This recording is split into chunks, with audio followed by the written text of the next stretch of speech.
ബംഗാൾ ഇന്ത്യയിലെ പ്രത്യേകിച്ച് കേരളത്തിൽ തന്നെ CPM പ്രവർത്തകർ പതറിപ്പോകുന്നൊരു വാക്കാണ് ബംഗാളിലെ പാർട്ടി എന്ന് പറയുന്നത്.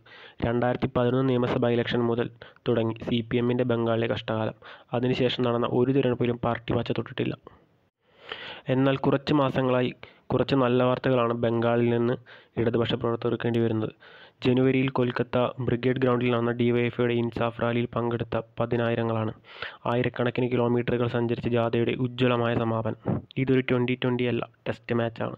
പക്ഷേ ഞങ്ങൾ തിരിച്ചു വരും. പതിനായിരങ്ങളെ സാക്ഷിയാക്കി DYFI സംസ്ഥാന സെക്രട്ടറിയും CPMന്റെ കരുത്തുറ്റ വനിതാ നേതാവുമായ മീനാക്ഷി മുഖർജി പ്രഖ്യാപിച്ചു.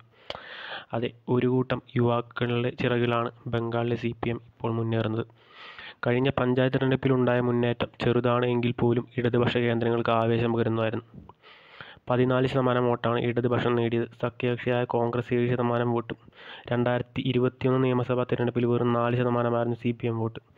ഇത്തവണ ലോക്സഭാ തിരഞ്ഞെടുപ്പിൽ CPM കോൺഗ്രസ് സഖ്യം ബംഗാളിലെ 43 സീറ്റിൽ കൈകോർത്ത് മത്സരിക്കുന്നു എന്നതും ഇടതുപക്ഷത്തിന് ആവേശം പകരുന്നു. CPM 22 സീറ്റിലും കോൺഗ്രസ് 18 സീറ്റിലും മത്സരിക്കുന്നു. 2 മുതൽ 5 സീറ്റ് വരെ ജയിക്കാനാകുമെന്ന പ്രതീക്ഷയിലും മറ്റ് മണ്ഡലങ്ങളിൽ വോട്ട് വീതം കാര്യമായി വർദ്ധിപ്പിക്കാൻ പറ്റും എന്ന ആത്മവിശ്വാസത്തിലുമാണ് പാർട്ടി.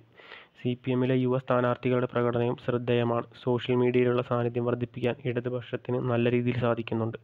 ആർട്ടിഫിഷ്യൽ ഇൻ്റലിജൻസ് സാധ്യതകൾ വരെ സോഷ്യൽ മീഡിയയിൽ പാർട്ടി ഉപയോഗിക്കുന്നു. ബംഗാളിലെ ഇടതുപക്ഷം പോരാട്ടത്തിൻ്റെ പാതയിലാണ്, തിരിച്ചു വരാനുള്ള പോരാട്ടത്തിൽ.